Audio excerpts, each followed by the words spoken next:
Hello students, welcome to chemistry real. आज बेटे आपा जो टॉपिक करना है that topic is redox reactions as a source of electricity. So बेटा रिडॉक्स रिएक्शंस ਦੇ ਵਿੱਚ ਆਪਾਂ ਸਾਰਿਆਂ ਨੂੰ ਪਤਾ ਹੈ ਕਿ ਇਲੈਕਟ੍ਰॉन्स ਦੀ ਐਕਸਚੇਂਜ ਹੁੰਦੀ ਹੈ। ਕਿਵੇਂ? ਫॉर ਐਗਜ਼ਾਮਪਲ ਆਪਾਂ ਇੱਕ ਇਕੁਏਸ਼ਨ ਮੈਟਲ ਡਿਸਪਲੇਸਮੈਂਟ ਰਿਐਕਸ਼ਨ ਦੇ ਵਿੱਚ ਆਪਾਂ ਕਿਹਾ ਸੀ ਕਿ ਮੈਟਲ ਡਿਸਪਲੇਸਮੈਂਟ ਰਿਐਕਸ਼ਨ ਇੱਕ ਕਿਸਮ ਦੀ ਰਿਡੌਕਸ ਰਿਐਕਸ਼ਨ ਹੈ। ਸੋ ਅਸੀਂ ਇਹਦੇ ਵਿੱਚ ਇਹ ਚੀਜ਼ ਨੋਟ ਕਰਦੇ ਹਾਂ ਕਿ ਜਦੋਂ ਅਸੀਂ ਇੱਕ ਜ਼ਿੰਕ ਰੋਡ ਨੂੰ ਸੋਲਿਡ ਇਹਨੂੰ ਕਾਪਰ ਸਲਫੇਟ ਦੇ ਐਕੁਅਸ ਸੋਲਿਊਸ਼ਨ ਦੇ ਵਿੱਚ ਜਿੰਦਾ ਕਿ ਬਲੂ ਕਲਰ ਹੁੰਦਾ ਉਹਦੇ ਚ ਡਿਪ ਕਰਦੇ ਆ ਨਾ, ਤਾਂ ਸਾਡੇ ਕੋਲੇ ਸੋਲਿਊਸ਼ਨ ਦਾ ਰੰਗ ਕੰਪੈਰੀਟਿਵਲੀ ਲੈਸ ਬਲੂ ਯਾਨੀ ਕਿ ਵਾਈਟਿਸ਼ ਟੋਨ ਤੇ ਹੋ ਜਾਂਦਾ ਹੈ। ਤੇ ਅਸੀਂ ਉਹਦੇ ਚ ਰੀਜ਼ਨ ਕੀ ਕਹਿੰਦੇ ਆ ਕਿ ਕਾਪਰ ਨੂੰ ਜ਼ਿੰਕ ਨੇ ਡਿਸਪਲੇਸ ਕਰਤਾ। ਦਰਅਸਲ ਕੀ ਹੋ ਰਿਹਾ ਹੈ ਕਿ ਜ਼ਿੰਕ ਨੇ ਆਪਣੇ ਇਲੈਕਟ੍ਰੋਨ ਲੂਜ਼ ਕੀਤੇ ਤੇ ਐਜ਼ ਅ ਰਿਜ਼ਲਟ ਇੱਥੇ ਜ਼ਿੰਕ ਦੇ ਕਟਾਇਨਸ ਬਣ ਗਏ। ਠੀਕ ਹੈ, ਔਰ ਕਾਪਰ 2 ਪੋਜ਼ਿਟਿਵ ਨੇ ਦੋ ਇਲੈਕਟ੍ਰੋਨ ਜਿਹੜੇ ਜ਼ਿੰਕ ਨੇ ਲੂਜ਼ ਕੀਤੇ ਸੀ ਨਾ, ਆਹ ਵਾਲੇ ਦੋ ਇਲੈਕਟ੍ਰੋਨ ਕਾਪਰ 2 ਪੋਜ਼ਿਟਿਵ ਨੇ ਗੇਨ ਕਰ ਲਏ ਤੇ ਕਾਪਰ ਬਣ ਗਿਆ।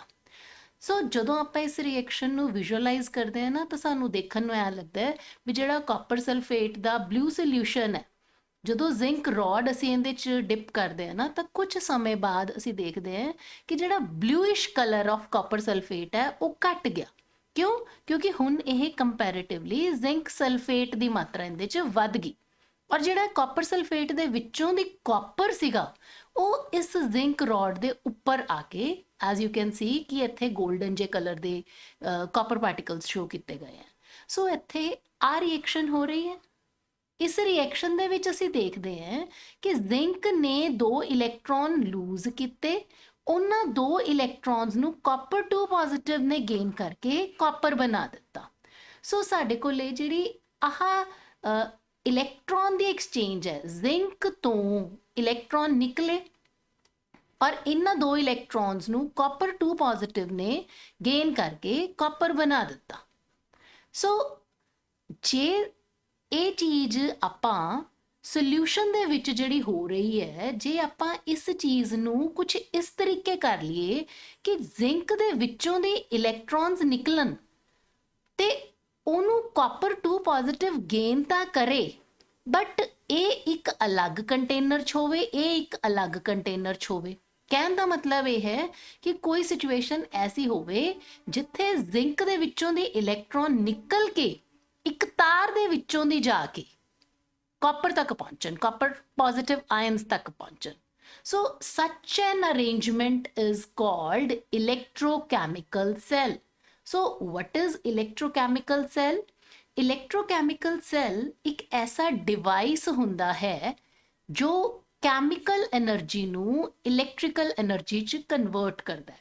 ਬੇਟਾ ਇੱਥੇ ਤੁਹਾਨੂੰ ਇਹ ਸਮਝਾਉਣ ਦੀ ਕੋਸ਼ਿਸ਼ ਕੀਤੀ ਜਾ ਰਹੀ ਹੈ ਕਿ ਰਿਡੌਕਸ ਰਿਐਕਸ਼ਨ ਦੇ ਵਿੱਚ ਜਿਹੜੇ ਇਲੈਕਟ੍ਰੋਨਸ ਦੀ ਐਕਸਚੇਂਜ ਹੁੰਦੀ ਹੈ ਨਾ, ਜੇ ਅਸੀਂ ਉਹ ਇਨਡਾਇਰੈਕਟਲੀ ਐਕਸਚੇਂਜ ਕਰਵਾ ਲਈਏ, ਮਤਲਬ ਉਹਨਾਂ ਇਲੈਕਟ੍ਰੋਨਸ ਨੂੰ ਅਸੀਂ ਕਿਸੇ ਵਾਇਰ ਦੇ ਵਿੱਚੋਂ ਮੂਵ ਕਰਵਾ ਦਈਏ, ਤਾਂ ਵਾਇਰ ਦੇ ਵਿੱਚ ਇਲੈਕਟ੍ਰੋਨਸ ਦਾ ਫਲੋ ਸ਼ੁਰੂ ਹੋ ਜਾਏਗਾ। ਇਟ ਮੀਨਸ ਕਿ ਵਾਇਰ ਦੇ ਵਿੱਚ electricity is flowing. So chemical reaction ਦੇ ਵਿੱਚ ਜੇ ਆਪਾਂ ਰਿਡੌਕਸ ਦੇ ਵਿੱਚ ਆਕਸੀਡੇਸ਼ਨ ਇੱਕ ਚੈਂਬਰ 'ਚ ਕਰਵਾ ਲਈਏ ਤੇ ਰਿਡਕਸ਼ਨ ਰਿਐਕਸ਼ਨ ਦੂਸਰੇ ਕੰਟੇਨਰ 'ਚ ਕਰਵਾ ਲਈਏ, ਉਹਨਾਂ ਨੂੰ ਕਨੈਕਟ ਕਰ ਦਈਏ, ਸੋ ਇਸ ਤਰ੍ਹਾਂ ਦੇ ਡਿਵਾਈਸ ਨੂੰ ਕਿਹਾ ਜਾਂਦਾ ਹੈ ਇਲੈਕਟ੍ਰੋਕੈਮੀਕਲ ਸੈੱਲ। ਰਿਡੌਕਸ ਰਿਐਕਸ਼ਨ ਦੇ ਹਾਫ ਰਿਐਕਸ਼ਨਸ ਨੂੰ ਅਸੀਂ ਅਲੱਗ-ਅਲੱਗ ਕੰਟੇਨਰਸ 'ਚ ਕਰਵਾ ਰਹੇ ਹਾਂ। ਸੋ ਇਹਨੂੰ ਪਹਿਲਾਂ ਆਪਾਂ ਅੱਛੇ ਤਰੀਕੇ ਨਾਲ ਸਮਝ ਲਈਏ ਕਿ ਇਲੈਕਟ੍ਰੋਕੈਮੀਕਲ ਸੈੱਲ ਦਾ ਸਟਰਕਚਰ ਕੀ ਹੈ, ਇਹ ਕਿਵੇਂ ਕੰਮ ਕਰਦਾ ਹੈ। Before we understand the electrochemical cell, we need to understand what do we really mean by electrode. ਬੇਟਾ ਇਲੈਕਟ੍ਰੋਡ ਤੁਸੀਂ ਸੁਣੇ ਹੋਣੇ ਹੈ ਕਿ ਦੋ ਇਲੈਕਟ੍ਰੋਡ ਹੁੰਦੇ ਆ ਜੀ, ਇੱਕ ਹੁੰਦਾ ਐਨੋਡ, ਇੱਕ ਹੁੰਦਾ ਕੈਥੋਡ, ਹੈ ਨਾ। ਐਨੋਡ ਨੂੰ ਅਸੀਂ ਹਮੇਸ਼ਾ ਪੋਜ਼ਿਟਿਵ ਇਲੈਕਟ੍ਰੋਡ ਮੰਨਦੇ ਹਾਂ, ਕੈਥੋਡ ਨੂੰ ਹਮੇਸ਼ਾ ਅਸੀਂ negative. But what is electrode? Electrode ਹੁੰਦਾ ਹੈ ਬੇਟਾ, ਕਿਉਂਕਿ ਹੁਣ ਅਸੀਂ ਗੱਲ ਕਰ ਰਹੇ ਹਾਂ ਨਾ ਸੋਲਿਊਸ਼ਨਸ ਦੀ, ਰਿਐਕਸ਼ਨਸ ਜਿਹੜੀਆਂ ਉਹ ਸੋਲਿਊਸ਼ਨਸ 'ਚ ਹੋ ਰਹੀਆਂ ਨਾ। ਸੋ ਜਦੋਂ ਸੋਲਿਊਸ਼ਨਸ ਦੀ ਗੱਲ ਕਰਦੇ ਆ ਤਾਂ ਇਲੈਕਟ੍ਰੋਡ, ਚਾਹੇ ਉਹ ਐਨੋਡ ਹੈ ਚਾਹੇ ਉਹ ਕੈਥੋਡ ਹੈ, ਇਲੈਕਟ੍ਰੋਡ ਦਾ ਮਤਲਬ ਹੁੰਦਾ ਹੈ ਕੋਈ ਵੀ metal ਰॉड in contact with its ions। ਇਹ ਚੀਜ਼ ਯਾਦ ਰੱਖੋ ਕਿ ਕੋਈ ਵੀ ਮੈਟਲ ਰॉड ਜੇ ਉਹਦੇ ਆਇਨਸ ਦੇ ਸੰਪਰਕ ਵਿੱਚ ਹੋਵੇ ਤਾਂ ਉਹਨੂੰ ਅਸੀਂ ਕਹਿੰਦੇ ਆ ਇਲੈਕਟ੍ਰੋਡ। ਮੰਨ ਲਓ ਇੱਥੇ ਹੁਣ ਆਪਾਂ ਕਾਪਰ ਦੀ ਇੱਕ ਰॉड ਲਿੱਤੀ ਤੇ ਇਸ ਰॉड ਨੂੰ ਆਪਾਂ ਕਾਪਰ ਸਲਫੇਟ ਦੇ ਸੋਲਿਊਸ਼ਨ ਦੇ ਵਿੱਚ ਡਿਪ ਕਰ ਦਿੱਤਾ। ਸੋ ਕਾਪਰ ਸਲਫੇਟ ਦਾ ਸੋਲਿਊਸ਼ਨ ਮਤਲਬ copper 2 positive ion ਤੇ sulfate ions। So copper solid is in contact with its ions, so this is copper electrode। Similarly ਜੇ ਕੋਈ ਹੋਰ metal, but you can think of any other name, suppose let us say it is zinc electrode। so zinc electrode ਦਾ ਮਤਲਬ ਇਹ ਹੈ ਕਿ zinc rod in contact with its ions। zinc ਦਾ ਕੋਈ ਵੀ ਆਪਾਂ electrolyte ਲੈ ਲੈਣੇ, suppose ਆਪਾਂ zinc nitrate ਲੈ ਲਿਆ। so zinc nitrate ਦਾ formula, yes। so ਜੇ ਆਪਾਂ silver ਦੀ ਗੱਲ ਕਰ ਰਹੇ ਹਾਂ, silver electrode, that means silver rod is dipped in its ions। silver chloride ਦੀ ਗੱਲ ਕਰ ਲਓ, ਠੀਕ ਹੈ। ਇਸੇ ਤਰੀਕੇ ਨਾਲ ਆਪਾਂ in general ਕਿਸੇ ਮੈਟਲ ਦੀ ਗੱਲ ਕਰਦੇ ਆ ਨਾ ਤਾਂ metal in contact with its ions, metal rod M, if that is dipped in solution of Mn positive, N can be 1, metal the 1 positive valency ਹੋ ਸਕਦੀ ਹੈ, 2 positive valency ਹੋ ਸਕਦੀ ਹੈ। so the word electrode means solutions ਦੇ ਵਿੱਚ electrode ਦਾ meaning ਕੀ ਹੈ, metal in contact with its ions। so ਜਦੋਂ ਆਪਾਂ ਦੋ electrodes ਨੂੰ connect ਕਰਦੇ ਹਾਂ ਤਾਂ ਬਣਦਾ ਹੈ electrochemical cell। so electrochemical cell is formed when two electrodes are connected। so ਆਪਾਂ electrochemical cell ਦੀ ਹੁਣ construction ਪੜ੍ਹਦੇ ਹਾਂ। so ਇਸ diagram ਦੇ ਵਿੱਚ ਬੇਟਾ ਆਪਾਂ ਦੇਖ ਸਕਦੇ ਹਾਂ ਕਿ this is zinc rod, it is dipped in zinc sulfate solution, 1 molar zinc sulfate solution। then ਦੂਸਰੇ ਪਾਸੇ ਕੈਥੋਡ ਜਿਹਨੂੰ ਆਪਾਂ ਕਹਿ ਰਹੇ ਹਾਂ, ਇੱਥੇ ਕਾਪਰ ਇਲੈਕਟ੍ਰੋਡ ਲਿੱਤਾ ਆਪਾਂ, copper the rod is dipped in copper sulfate solution 1 molar। so zinc electrode ਨੂੰ ਅਸੀਂ ਕਹਿ ਰਹੇ ਹਾਂ ਕਿ it is acting as oxidation half cell, copper electrode ਨੂੰ ਕਹਿ ਰਹੇ ਹਾਂ reduction half cell। ਇਹਨਾਂ ਦੋਨੋਂ ਹਾਫ ਸੈਲਸ ਨੂੰ ਆ ਇੱਕ ਗਲਾਸ ਟਿਊਬ ਦੇ ਨਾਲ ਕਨੈਕਟ ਕੀਤਾ ਗਿਆ ਹੈ। ਇਸ ਗਲਾਸ ਟਿਊਬ ਨੂੰ ਆਪਾਂ ਕਹਿੰਦੇ ਆ, ਜੋ ਕਿ ਇਨਵਰਟ ਕੀਤੀ ਗਈ ਹੈ, ਇਸ ਗਲਾਸ ਟਿਊਬ ਨੂੰ ਕਹਿੰਦੇ ਆ ਸਾਲਟ ਬ੍ਰਿਜ। ਸਾਲਟ ਬ੍ਰਿਜ ਇੱਕ ਗਲਾਸ ਟਿਊਬ ਦੇ ਵਿੱਚ ਕੋਈ ਥਿਕਨਿੰਗ ਮਟੀਰੀਅਲ ਜਿਵੇਂ ਐਗਰ ਜਾਂ ਜਿਲੈਟਨ ਟਾਈਪ ਕੋਈ ਵੀ ਥਿਕਨਿੰਗ ਮਟੀਰੀਅਲ ਦੇ ਵਿੱਚ ਇਲੈਕਟ੍ਰੋਲਾਈਟ, ਇਨਰਟ ਇਲੈਕਟ੍ਰੋਲਾਈਟ ਜਿਵੇਂ KCl ਜਾਂ KNO3 ਉਹ ਇਸ ਟਿਊਬ ਦੇ ਵਿੱਚ ਭਰਿਆ ਜਾਂਦਾ ਹੈ। KCl ਜਾਂ KNO3 ਦਾ ਮਤਲਬ ਕੀ ਹੈ ਕਿ ਇਹ ਅਜਿਹੇ ਇਲੈਕਟ੍ਰੋਲਾਈਟਸ ਹੈ ਜਿਹੜੇ ਨਾ ਆਕਸੀਡੇਸ਼ਨ ਹਾਫ ਸੈਲ ਦੇ ਨਾਲ ਤੇ ਨਾ ਹੀ ਰਿਡਕਸ਼ਨ ਹਾਫ ਸੈਲ ਦੇ ਨਾਲ ਰਿਐਕਟ ਕਰਨਗੇ, ਠੀਕ ਹੈ। ਸੋ ਕੰਸਟਰਕਸ਼ਨ ਤਾਂ ਆਈ ਥਿੰਕ ਕਿ ਤੁਹਾਨੂੰ ਸਮਝ ਲੱਗ ਗਈ ਹੋਣੀ ਹੈ। Zinc rod is dipped in its ions, ਇਹਨੂੰ ਅਸੀਂ ਕਹਿ ਰਹੇ ਹਾਂ ਆਕਸੀਡੇਸ਼ਨ ਹਾਫ ਸੈਲ, ਔਰ copper rod is dipped in copper sulphate solution, ਇਹਨੂੰ ਅਸੀਂ ਕਹਿ ਰਹੇ ਹਾਂ reduction half cell. So what are the features of electrochemical cell? Electrochemical cell ਦੇ ਜਿਹੜੇ ਫੀਚਰਸ ਹੈ ਉਹ ਆਪਾਂ ਇੱਕ ਵਾਰੀ ਡਾਇਗਰਾਮ 'ਚ ਤਾਂ ਸਮਝ ਲਏ। ਹੁਣ ਜਦੋਂ ਐਗਜ਼ਾਮੀਨੇਸ਼ਨ 'ਚ ਤੁਹਾਨੂੰ ਕੰਸਟਰਕਸ਼ਨ ਪੁੱਛੇ ਜਾਂਦੇ ਆ ਤਾਂ ਤੁਸੀਂ ਇਹ ਪੁਆਇੰਟਸ ਘੱਟੋ ਘੱਟ ਜ਼ਰੂਰ ਲਿਖਣੇ ਆ ਕਿ 2 ਬੀਕਰ ਲੈ ਕੇ ਪਹਿਲੇ ਬੀਕਰ ਦੇ ਵਿੱਚ zinc rod is dipped in zinc sulphate solution, ਦੂਜੇ ਬੀਕਰ ਦੇ ਵਿੱਚ copper rod is taken in copper sulphate solution, ਔਰ ਦੋਨੋਂ ਕੰਟੇਨਰਸ ਨੂੰ ਸਾਲਟ ਬ੍ਰਿਜ ਦੇ ਨਾਲ ਕਨੈਕਟ ਕਰ ਦਿੱਤਾ ਜਾਂਦਾ ਹੈ। ਔਰ ਐਕਸਟਰਨਲੀ ਇੱਕ ਵਾਇਰ ਦੇ ਥਰੂ ਦੋਨੋਂ ਰॉड्स ਨੂੰ ਕਨੈਕਟ ਕੀਤਾ ਜਾਂਦਾ ਹੈ ਤੇ ਨਾਲ ਵੋਲਟਮੀਟਰ ਲਗਾਇਆ ਜਾਂਦਾ ਹੈ ਤਾਂ ਕਿ ਆਪਾਂ ਨੂੰ ਇਹ ਪਤਾ ਚੱਲ ਸਕੇ ਕਿ ਕਰੰਟ ਪ੍ਰੋਡਿਊਸ ਹੋ ਰਿਹਾ ਤਾਂ ਕਿੰਨਾ ਹੋ ਰਿਹਾ।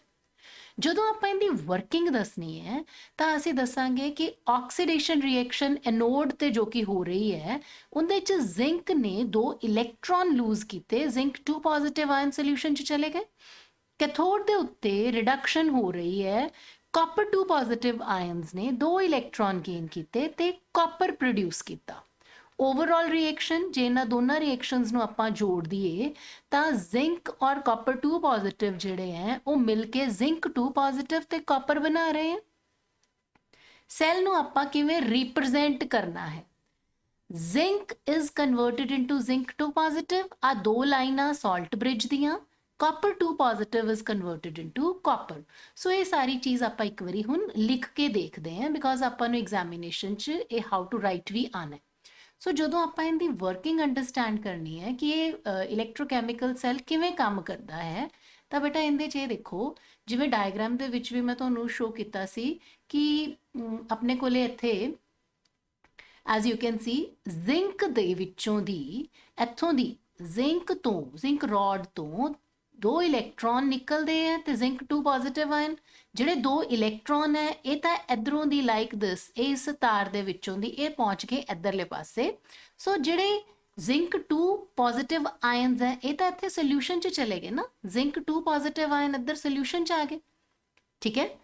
ਹੁਣ ਦੂਸਰੇ ਪਾਸੇ ਕਾਪਰ ਸਲਫੇਟ ਸੋਲੂਸ਼ਨ ਦੇ ਵਿੱਚ ਕਾਪਰ 2 ਪੋਜ਼ਿਟਿਵ ਆਇਨ ਹੈ ਤੇ ਸਲਫੇਟ ਦੇ ਆਇਨ ਹੈ, ਇੱਥੇ ਕਾਪਰ 2 ਪੋਜ਼ਿਟਿਵ ਨੇ ਆਹ ਵਾਲੇ 2 ਇਲੈਕਟ੍ਰੋਨ ਜਿਹੜੇ ਜ਼ਿੰਕ ਇਲੈਕਟ੍ਰੋਡ ਤੋਂ ਆਏ ਹੈ ਇਹਨਾਂ ਨੂੰ ਗੇਨ ਕਰਕੇ ਕਾਪਰ ਬਣਾ ਲਿਆ ਔਰ ਕਾਪਰ ਜਿਹੜਾ ਹੈ ਉਹ ਇਸ ਰੋਡ ਦੇ ਉੱਤੇ ਚਿਪਕ ਜਾਏਗਾ, ਠੀਕ ਹੈ। ਸੋ ਥੋੜੇ ਸਮੇਂ ਬਾਅਦ ਅਸੀਂ ਦੇਖਦੇ ਹਾਂ ਕਿ ਜਿਹੜਾ ਆਕਸੀਡੇਸ਼ਨ ਹਾਫ ਸੈੱਲ ਹੈ ਉਹਦੇ ਵਿੱਚ ਇੱਥੇ ਜ਼ਿੰਕ ਆਇਨਸ ਦੀ ਗਿਣਤੀ ਵੱਧ ਜਾਏਗੀ, ਠੀਕ ਹੈ। ਔਰ ਥੋੜੇ ਸਮੇਂ ਬਾਅਦ ਅਸੀਂ ਦੇਖਾਂਗੇ ਕਿ ਕਾਪਰ ਆਇਨਸ ਦੀ ਗਿਣਤੀ ਜਿਹੜੀ ਹੈ ਉਹ ਘਟ ਜਾਏਗੀ, ਸਲਫੇਟ ਆਇਨਸ ਦੀ ਉਹਨਾਂ ਦੇ ਮੁਕਾਬਲੇ ਗਿਣਤੀ ਜਿਹੜੀ ਹੈ ਵੱਧ ਜਾਏਗੀ। ਸੋ ਇਸ ਆਕਸੀਡੇਸ਼ਨ ਹਾਫ ਸੈੱਲ ਦੇ ਵਿੱਚ ਜਿੱਥੇ ਪੋਜ਼ਿਟਿਵ ਆਇਨਸ ਦੀ ਗਿਣਤੀ ਜ਼ਿਆਦਾ ਹੋਗੀ, ਸਾਲਟ ਬ੍ਰਿਜ ਦੇ ਵਿੱਚੋਂ ਨੈਗੇਟਿਵ ਆਇਨਸ ਨਿਕਲਣਗੇ ਤੇ ਇਧਰਲੇ ਪਾਸੇ ਸਾਲਟ ਬ੍ਰਿਜ ਦੇ ਵਿੱਚੋਂ ਦੀ ਕਿਹੜੇ ਆਇਨਸ ਨਿਕਲਣਗੇ, ਕਿਉਂਕਿ ਸਲਫੇਟ ਇੱਧਰ ਜ਼ਿਆਦਾ ਹੋ ਗਏ, ਨੈਗੇਟਿਵ ਜ਼ਿਆਦਾ ਹੋ ਗਏ ਤਾਂ ਸਾਲਟ ਬ੍ਰਿਜ ਦੇ ਵਿੱਚੋਂ ਪੋਜ਼ਿਟਿਵ ਆਇਨਸ ਜਿਹੜੇ ਹੈ ਉਹ ਰਿਡਕਸ਼ਨ ਹਾਫ ਸੈੱਲ ਵਾਲੇ ਪਾਸੇ ਚਲੇ ਜਾਣਗੇ। ਸੋ ਇੱਕ ਵਾਰੀ ਬੇਟਾ ਇਹਨੂੰ ਆਪਾਂ ਖੁਦ ਲਿਖ ਕੇ ਵੀ ਦੇਖਦੇ ਹਾਂ ਤਾਂ ਕਿ ਸਾਨੂੰ ਇਹ ਪਤਾ ਲੱਗ ਜਾਏ ਕਿ ਅਸੀਂ ਐਗਜ਼ਾਮ ਦੇ ਵਿੱਚ ਕਿਵੇਂ ਲਿਖਣਾ ਹੈ। ਸੋ ਐਨੋਡ ਦੇ ਉੱਤੇ ਆਕਸੀਡੇਸ਼ਨ ਹੋ ਰਹੀ ਹੈ ਬੇਟਾ ਜੀ, ਸੋ ਐਨੋਡ ਦੇ ਉੱਤੇ ਲਾਸ ਆਫ ਇਲੈਕਟ੍ਰੋਨਸ ਹੋ ਰਹੇ ਹੈ। ਸੋ ਜ਼ਿੰਕ ਰੋਡ ਦੇ ਵਿੱਚੋਂ, ਸੋਲਿਡ ਜ਼ਿੰਕ ਦੇ ਵਿੱਚੋਂ ਦੀ 2 ਇਲੈਕਟ੍ਰੋਨਸ ਬਾਹਰ ਨਿਕਲ ਕੇ ਕਾਪਰ ਇਲੈਕਟ੍ਰੋਡ ਵੱਲ ਚਲੇ ਗਏ ਔਰ ਜ਼ਿੰਕ 2 ਪੋਜ਼ਿਟਿਵ ਆਇਨ ਜਿਹੜੇ ਆ ਉਹ ਸੋਲੂਸ਼ਨ 'ਚ ਚਲੇ ਗਏ। ਕੈਥੋਡ ਦੇ ਉੱਤੇ ਰਿਡਕਸ਼ਨ ਹੋਣੀ ਹੈ ਔਰ ਰਿਡਕਸ਼ਨ ਦਾ ਮਤਲਬ ਹੈ ਗੇਨ ਆਫ ਇਲੈਕਟ੍ਰੋਨ, ਔਰ ਗੇਨ ਆਫ ਇਲੈਕਟ੍ਰੋਨ ਕਰਨਾ ਹੈ ਕਾਪਰ 2 ਪੋਜ਼ਿਟਿਵ ਆਇਨਸ ਨੇ ਸੋਲੂਸ਼ਨ ਦੇ ਵਿੱਚੋਂ ਦੀ। ਸੋ ਸੋਲੂਸ਼ਨ 'ਚੋਂ ਕਾਪਰ 2 ਪੋਜ਼ਿਟਿਵ ਰੋਡ ਦੇ ਉੱਤੇ ਚਿਪਕ ਗਏ ਐਜ਼ ਕਾਪਰ, ਪਿੱਛੇ ਸਲਫੇਟ ਆਇਨਸ ਦੀ ਗਿਣਤੀ ਜ਼ਿਆਦਾ ਹੋ ਗਈ ਤਾਂ ਸਾਲਟ ਬ੍ਰਿਜ ਦੇ ਵਿੱਚੋਂ ਦੀ ਕਿਹੜੇ ਆਇਨਸ ਬਾਹਰ ਆ ਜਾਣਗੇ, ਸਾਲਟ ਬ੍ਰਿਜ ਦੇ ਵਿੱਚੋਂ ਦੀ ਪੋਜ਼ਿਟਿਵ ਆਇਨਸ ਬਾਹਰ ਆ ਜਾਣਗੇ। ਆਕਸੀਡੇਸ਼ਨ ਹਾਫ ਸੈੱਲ ਦੇ ਵਿੱਚ ਸੋਲੂਸ਼ਨ ਦੇ ਵਿੱਚ ਜ਼ਿੰਕ 2 ਪੋਜ਼ਿਟਿਵ ਆਇਨਸ ਦੀ ਗਿਣਤੀ ਜ਼ਿਆਦਾ ਹੋ ਗਈ, ਸੋ ਸਾਲਟ ਬ੍ਰਿਜ ਦੇ ਵਿੱਚੋਂ ਨੈਗੇਟਿਵ ਆਇਨਸ ਜਿਹੜੇ ਹੈ ਉਹ ਆਕਸੀਡੇਸ਼ਨ ਹਾਫ ਸੈੱਲ ਦੇ ਵਿੱਚ ਦਾਖਲ ਹੋ ਜਾਣਗੇ।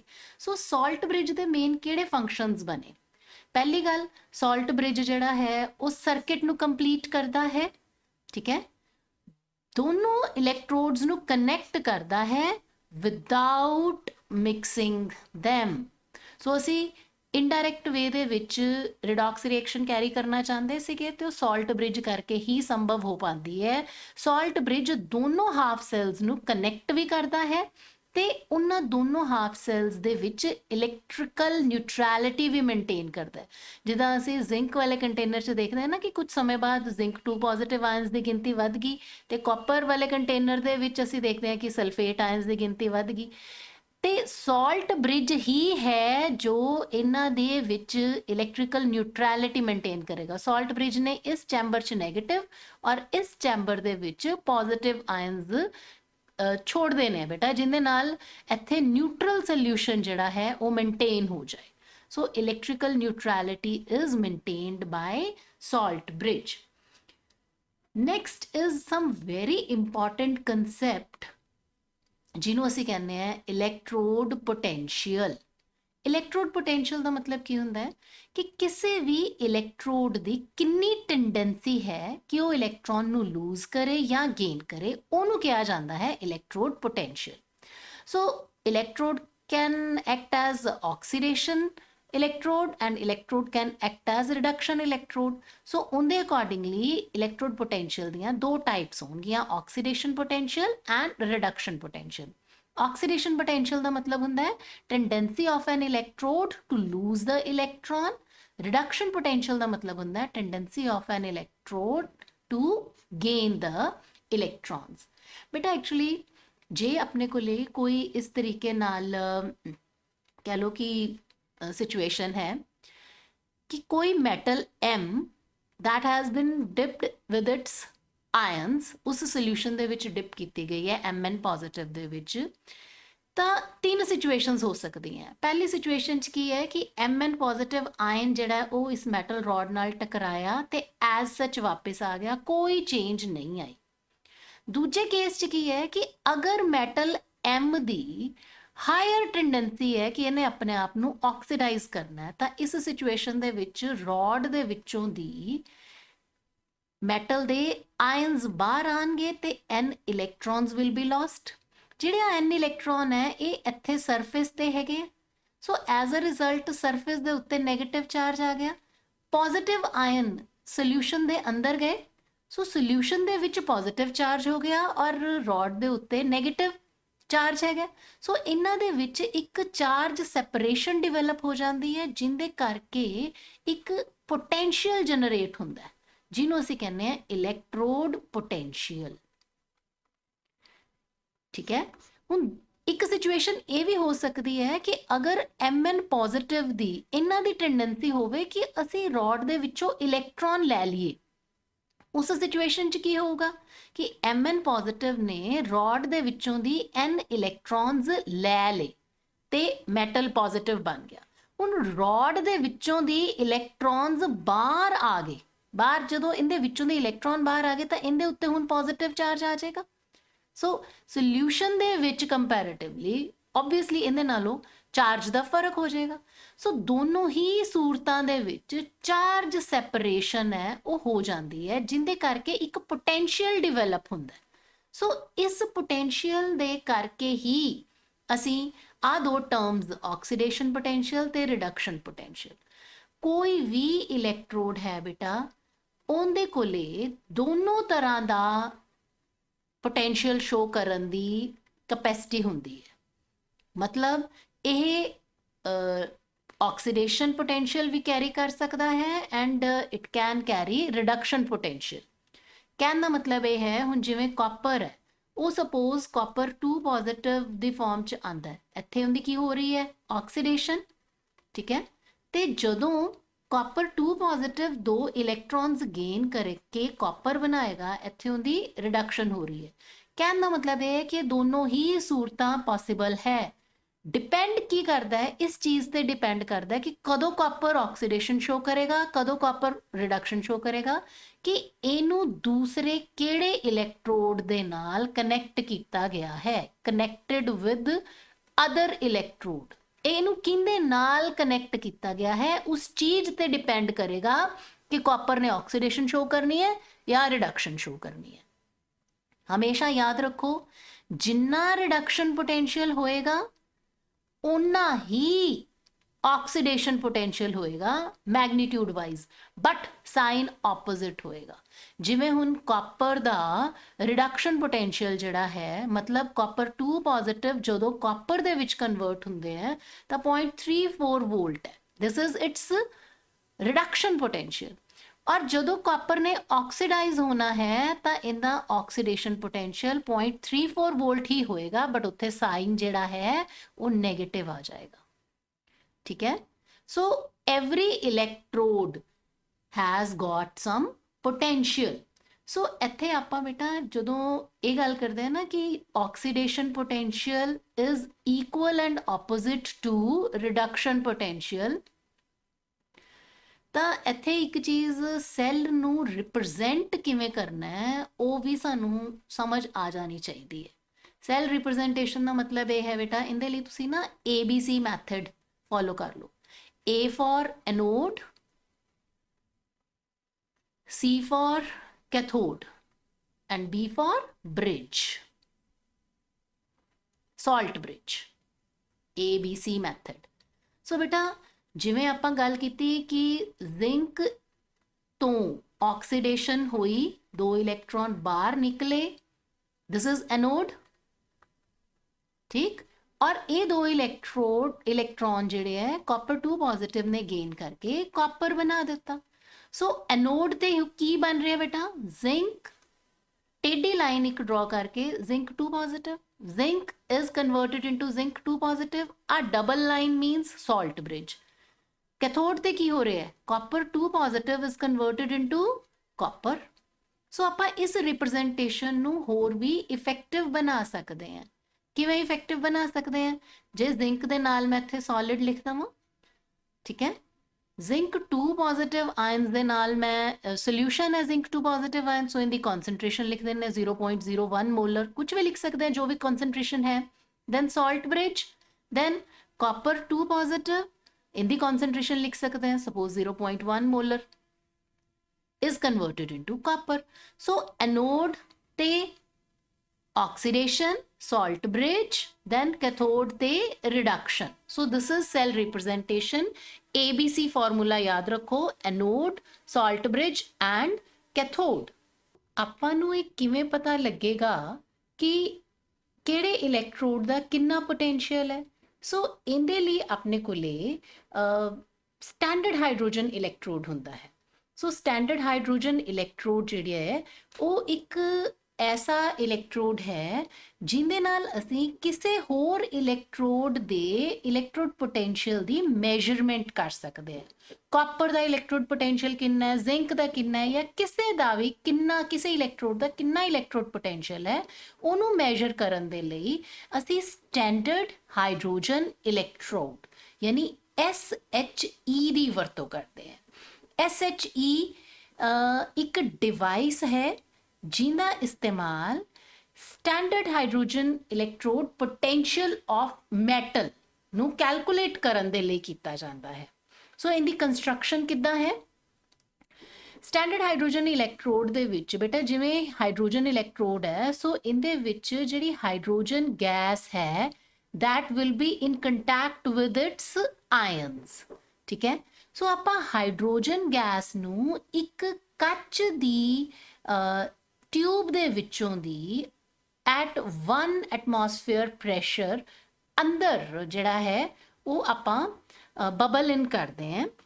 कित्थे बबल इन करते हैं, एक बीकर दे विच जिथे आपां 1 मोलर HCl सोल्यूशन लिता होया, और इस बीकर दे विच आपां जे तुसी ध्यान नाल देखो तां एक वायर है जिन्हों ग्लास ट्यूब दे विच बंद किया गया है, ते वायर दे दूजे एंड ते प्लैटिनम फॉयल है जिंदे ते फाइनली डिवाइडेड प्लैटिनम लग्या हुंदा है। जिहड़ा फाइनली डिवाइडेड प्लैटिनम है इत्थे हाइड्रोजन गैस एडजॉर्ब होएगी, इनकी सरफेस ते आके जगह ऑक्यूपाई करेगी। So hydrogen gas now is in contact with its H positive ions. So ये है standard hydrogen electrode. Standard hydrogen electrode दे विच एनोड जदों ये इलैक्ट्रोड एज एनोड काम करेगा तो H2 जिहड़े मॉलिक्यूल्स हैं they will be losing 2 electrons and 2H positive will be produced। बेटे देखो H2 मॉलिक्यूल का मतलब है कि 2 हाइड्रोजन एटम, जे एक हाइड्रोजन एटम ने एक इलैक्ट्रॉन लूज किया तो पिछे H पॉजिटिव बच गया। 2 हाइड्रोजन एटम 2 इलैक्ट्रॉन लूज करनगे तो 2 H पॉजिटिव बन जाएंगे। So here 2 electrons are produced by 1 molecule of H2। Cathode ते की होएगा, 2 H पॉजिटिव आयन्स जिहड़े है वो 2 इलैक्ट्रॉन गेन करके H2 मॉलिक्यूल बनाएंगे। सो जिन्ने भी इलैक्ट्रॉन्स दा ਇਨਫਲੋ ਜਾਂ ਆਊਟਫਲੋ ਹੈ SHE ਤੋਂ, ਮਤਲਬ ਜਦੋਂ ਇਲੈਕਟ੍ਰੋਨਸ ਪ੍ਰੋਡਿਊਸ ਹੋ ਰਹੇ ਹੈ ਐਨੋਡ ਤੋਂ ਤਾਂ ਇਲੈਕਟ੍ਰੋਨਸ ਨੇ ਬਾਹਰ ਜਾਣਾ ਹੈ, ਜਾਂ ਇਲੈਕਟ੍ਰੋਨਸ ਬਾਹਰੋਂ ਦੀ ਕੈਥੋਡ ਦੇ ਅੰਦਰ ਆ ਰਹੇ ਹੈ, SHE ਜਦੋਂ ਅੰਦਰ ਕੈਥੋਡ ਦਾ ਕੰਮ ਕਰ ਰਿਹਾ ਹੈ, ਤਾਂ ਇਹ ਸਾਰੀ ਜਿਹੜੀ ਸਾਈਟ ਕੀ ਹੋਏਗੀ ਇਸ ਐਕਸ਼ਨ ਦੀ, ਪਲੈਟੀਨਮ ਫੋਇਲ ਤੇ ਹੋਏਗਾ। ਧਿਆਨ ਦੇਣ ਦੀ ਗੱਲ ਇਹ ਹੈ ਕਿ ਜਿਹੜਾ ਸਟੈਂਡਰਡ ਹਾਈਡਰੋਜਨ ਇਲੈਕਟ੍ਰੋਡ ਹੈ ਉਹਦਾ potential is fixed to be zero। कहने का मतलब ये है कि जे in the standard hydrogen electrode potential is zero, ਤਾਂ ਆਪਾਂ ਜੇ ਕਿਸੇ ਵੀ ਮੈਟਲ ਦੇ ਇਲੈਕਟ੍ਰੋਡ ਨੂੰ SHE ਦੇ ਨਾਲ ਕਨੈਕਟ ਕਰਦੇ ਆ ਨਾ, ਤਾਂ ਜਿੰਨੀ ਇੱਥੇ ਵੋਲਟੇਜ ਪ੍ਰੋਡਿਊਸ ਹੋ ਰਹੀ ਹੈ ਉਹ that is because of metal only, ਕਿਉਂਕਿ ਹਾਈਡਰੋਜਨ ਦਾ ਤਾਂ ਅਸੀਂ ਕਹਿੰਦੇ ਆ ਕਿ ਜ਼ੀਰੋ ਪੋਟੈਂਸ਼ੀਅਲ ਹੈ, ਠੀਕ ਹੈ। ਸੋ ਜਿੰਨਾ ਵੀ ਇੱਥੇ ਪੋਟੈਂਸ਼ੀਅਲ ਦੀ ਰੀਡਿੰਗ ਆਏਗੀ that is because of metal only। ਹੁਣ ਇਹ ਸਾਨੂੰ ਕਿੱਦਾਂ ਪਤਾ ਲੱਗੇਗਾ ਕਿ ਕਦੋਂ ਇਹ ਰਿਡਕਸ਼ਨ ਪੋਟੈਂਸ਼ੀਅਲ ਹੈ ਤੇ ਕਦੋਂ ਇਹ ਆਕਸੀਡੇਸ਼ਨ ਪੋਟੈਂਸ਼ੀਅਲ ਹੈ। ਹੁਣ ਸਪੋਜ਼ ਇੱਥੇ ਆਪਾਂ ਜ਼ਿੰਕ ਲਗਾਇਆ ਹੋਇਆ ਹੈ ਤੇ ਆਪਾਂ ਨੂੰ ਕਿੱਦਾਂ ਪਤਾ ਲੱਗੇਗਾ ਕਿ ਜਿੰਨੀ ਆ ਵੈਲਿਊ ਆ ਰਹੀ ਹੈ ਇਹ ਆਕਸੀਡੇਸ਼ਨ ਪੋਟੈਂਸ਼ੀਅਲ ਹੈ ਜਾਂ ਰਿਡਕਸ਼ਨ ਪੋਟੈਂਸ਼ੀਅਲ ਹੈ। ਉਹਦੇ ਲਈ ਬੇਟੇ ਅਸੀਂ ਫਲੋ ਆਫ ਇਲੈਕਟ੍ਰੋਨ ਦੇਖਦੇ ਹਾਂ, ਇੱਥੋਂ ਨੀਡਲ ਦੀ ਡਿਫਲੈਕਸ਼ਨ ਦੇਖਾਂਗੇ ਵੀ ਕਿਹੜੇ ਪਾਸੇ ਇਲੈਕਟ੍ਰੋਨਸ ਮੂਵ ਕਰ ਰਹੇ ਹੈ। ਜੇ ਤਾਂ ਹਾਈਡਰੋਜਨ ਇਲੈਕਟ੍ਰੋਡ ਐਜ਼ ਕੈਥੋਡ ਕੰਮ ਕਰ ਰਿਹਾ ਤਾਂ ਦੈਟ ਮੀਨਸ ਜਿਹੜਾ ਇਹ ਪੋਟੈਂਸ਼ੀਅਲ ਆ ਰਿਹਾ ਹੈ ਦੈਟ ਇਜ਼ ਆਕਸੀਡੇਸ਼ਨ ਪੋਟੈਂਸ਼ੀਅਲ, ਤੇ ਜੇ ਇਹ ਐਜ਼ ਐਨੋਡ ਕੰਮ ਕਰ ਰਿਹਾ ਹੈ ਤਾਂ ਦੈਟ ਮੀਨਸ ਦੂਜਾ ਇਲੈਕਟ੍ਰੋਡ ਐਜ਼ ਕੈਥੋਡ ਕੰਮ ਕਰ ਰਿਹਾ ਹੈ ਤਾਂ ਜਿਹੜਾ ਇਹ ਇਲੈਕਟ੍ਰੋਡ ਪੋਟੈਂਸ਼ੀਅਲ ਹੋਏਗਾ ਇਹ ਰਿਡਕਸ਼ਨ ਪੋਟੈਂਸ਼ੀਅਲ ਹੋਏਗਾ। ਹੁਣ ਐਜ਼ ਅ ਰੂਲ ਇੱਕ ਚੀਜ਼ ਸਮਝੋ ਕਿ ਕਿਸੇ ਵੀ ਸੈੱਲ ਦਾ EMF ਕਿੰਨਾ ਹੋਏਗਾ, ਕਿਸੇ ਵੀ ਸੈੱਲ ਦਾ EMF ਜਿਹੜਾ ਹੈ ਉਹ ਬੇਟਾ ਜਿੰਨਾ ਰਿਡਕਸ਼ਨ ਪੋਟੈਂਸ਼ੀਅਲ ਆਫ ਕੈਥੋਡ ਤੇ ਆਕਸੀਡੇਸ਼ਨ ਪੋਟੈਂਸ਼ੀਅਲ ਆਫ ਐਨੋਡ ਹੋਏਗਾ, ਜਿੰਨਾ ਕੈਥੋਡ ਦਾ ਰਿਡਿਊਸ ਕਰਨ ਦੀ ਟੈਂਡੈਂਸੀ ਹੈ ਪਲੱਸ ਜਿੰਨਾ ਆਕਸੀਡੇਸ਼ਨ ਪੋਟੈਂਸ਼ੀਅਲ ਆਫ ਐਨੋਡ, ਉਹੀ ਬਣੇਗਾ E cell, EMF of cell. ਜੇ ਆਪਾਂ 1 ਮੋਲਰ ਕੰਸੈਂਟ੍ਰੇਸ਼ਨ ਲੈਂਦੇ ਆ 298 ਕੈਲਵਿਨ ਟੈਂਪਰੇਚਰ ਲੈਂਦੇ ਆ ਤੇ 1 ਐਟਮੋਸਫੇਅਰ ਪ੍ਰੈਸ਼ਰ ਹੈ ਤਾਂ ਅਸੀਂ ਇਸ EMF ਆਫ ਸੈੱਲ ਨੂੰ ਸਟੈਂਡਰਡ EMF ਆਫ ਸੈੱਲ ਕਹਿ ਦਾਂਗੇ, ਤਾਂ that will be equal to ਕਿ ਕੈਥੋਡ ਦੀ ਕਿੰਨੀ ਰਿਡਿਊਸ ਹੋਣ ਦੀ ਟੈਂਡੈਂਸੀ ਹੈ ਤੇ ਐਨੋਡ ਦੀ ਕਿੰਨੀ ਆਕਸੀਡਾਈਜ਼ ਹੋਣ ਦੀ ਟੈਂਡੈਂਸੀ ਹੈ, ਉਹਨਾਂ ਦੋਨਾਂ ਦਾ ਜੋੜ। ਹੁਣ ਐਜ਼ ਅ ਰੂਲ ਇੱਕ ਸਿਸਟਮ ਹਮੇਸ਼ਾ ਦੇ ਲਈ ਫਿਕਸ ਕੀਤਾ ਗਿਆ ਹੈ ਕਿ ਇਲੈਕਟ੍ਰੋਡ ਪੋਟੈਂਸ਼ੀਅਲ ਕੋਈ ਵੀ ਹੋਵੇ ਉਹ ਅਸੀਂ ਰਿਡਕਸ਼ਨ ਪੋਟੈਂਸ਼ੀਅਲ ਦੀ ਟਰਮ 'ਚ ਹੀ ਲੈਣਾ। ਤਾਂ ਇੱਕ ਚੀਜ਼ ਮੈਂ ਤੁਹਾਨੂੰ ਸਮਝਾਈ ਸੀ ਕਿ ਜਿਹੜਾ ਰਿਡਕਸ਼ਨ ਪੋਟੈਂਸ਼ੀਅਲ ਹੈ ਉਹ ਆਕਸੀਡੇਸ਼ਨ ਪੋਟੈਂਸ਼ੀਅਲ ਦੇ ਬਿਲਕੁਲ ਬਰਾਬਰ ਹੁੰਦਾ ਹੈ, ਪਰ ਫਰਕ ਕੀ ਹੋਏਗਾ that will be with negative sign, opposite sign ਹੋਏਗਾ।